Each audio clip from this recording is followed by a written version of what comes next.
नजर कर रहे हैं एक एक बोल मेरा काबले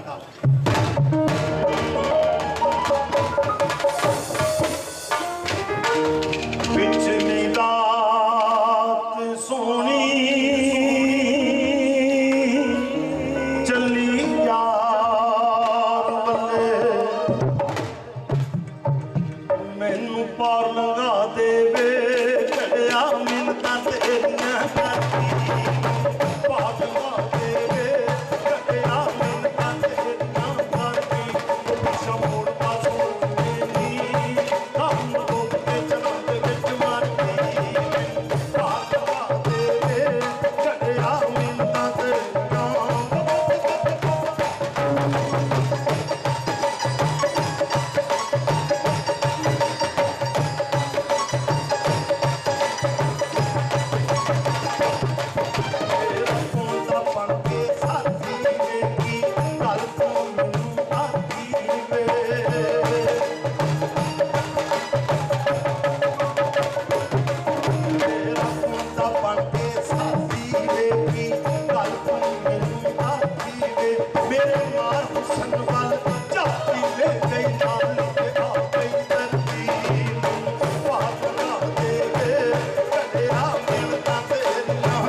लेकिन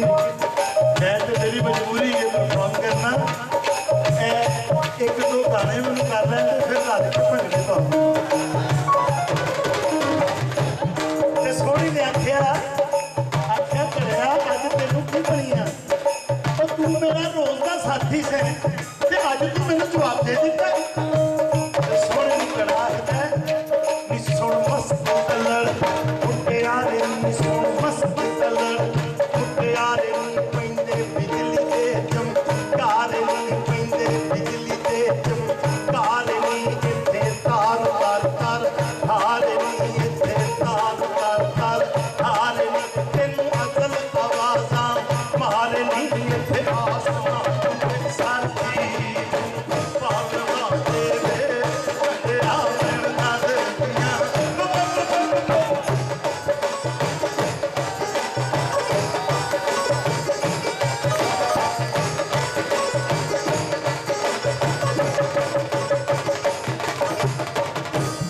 तेरियां मैं क्या भराओ तुम जिंदे रहो इधर सोहनी डुब गई है आप भंगड़े पाते चंगे नहीं लगते इस तो बाद भंगड़े वाले गाने गावे फिर हल्के पावे लेकिन मेरी एक गल सुनो लोक दास्तान कि घड़े ने आख्या सोहणिया तू पार नहीं जाना उस आख्या तू मैनू पानी विच पाना कदों अगर ना जाना सोहणिए मैं भोल मिल जाना ते तू रुड़ जाना मेरी मन के पीछे हट जा और मर जाऊंगी सोहनी आती है जानती जानती मर जाऊं मैं जानती जानती मर जाऊं मैं कालिया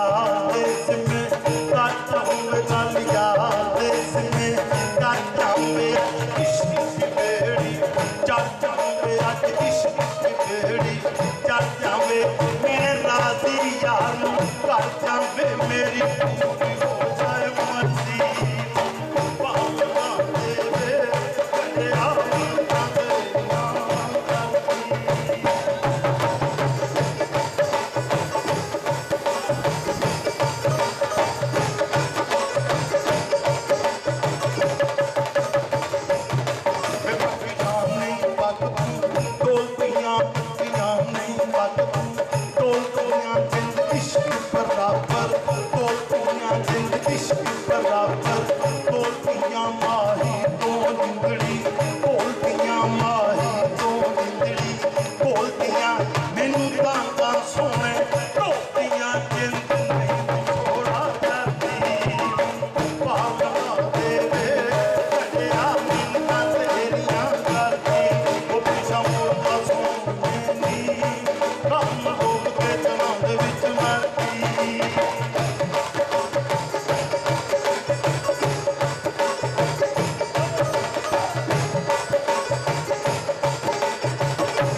ਬੱਚਾ ਮੇਰੀ ਗੱਲ ਸਮਝ ਵੀ ਆ ਰਹੀ ਹੈ ਕਿ ਮੈਂ ਐਵੇਂ ਚੀਕਾਂ ਮਾਰੀ ਜਾ ਰਿਹਾ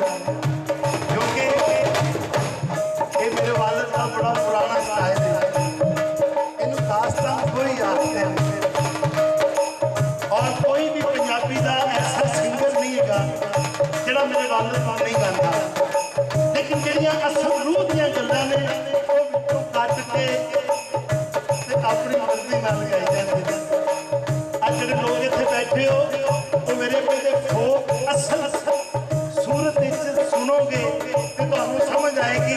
ਕਿ ਇਹ ਦਾਸਤਾਨ ਕੋਈ ਕੀ ਹੈ ਤੇ ਮੈਂ ਬਹੁਤ ਪੇਸ਼ ਕਰਦੇ ਆ ਸੋਹਣੇ ਘੜੇ ਨੂੰ ਆਖਦੀ ਏ ਵੀ ਪੱਕੀਆਂ ਨਹੀਂ ਪੱਕ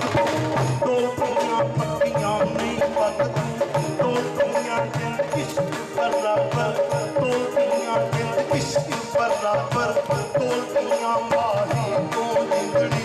ਤੋਲਦੀਆਂ ਮਾਹੀ ਤੋਂ ਜਿੰਦੜੀ ਤੋਲਦੀਆਂ ਮੈਨੂੰ ਤਾਂ ਸੋਹਣੇ ਟੋਟੀਆਂ ਜਿੰਦ ਨਹੀਂ ਵਿਛੋੜਾ ਕਰਦੀ ਬਾਬਾ ਦੇ ਘੜਿਆ ਮਿੰਨਾਂ ਤੇਰੀਆਂ ਕਰਦੀ ਉਹ ਵੀ ਸਮੋੜਦਾ ਸੋਹਣੇ ਕੋਈ ਨਹੀਂ ਤੇਰਾ ਕਰਦੀ ਯਾਰ ਮੁੰਡਾ ਤੇਰੇ ਨਹੀਂ ਤੇ ਮੈਂ ਬੋਲਾਂ ਤੂੰ ਹਰਦੀ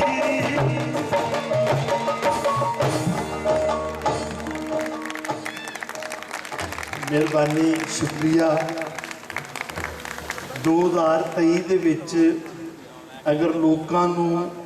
ਸਿੱਧੀ ਸਿੱਧੀ ਦੇਸੀ ਪੰਜਾਬੀ ਸਮਝ ਆ ਰਹੀ ਹੈ ਤੇ ਇਹਦਾ ਮਤਲਬ ਹੈ ਕਿ ਪੰਜਾਬੀ ਕਦੀ ਮਰ ਨਹੀਂ ਸਕਦੀ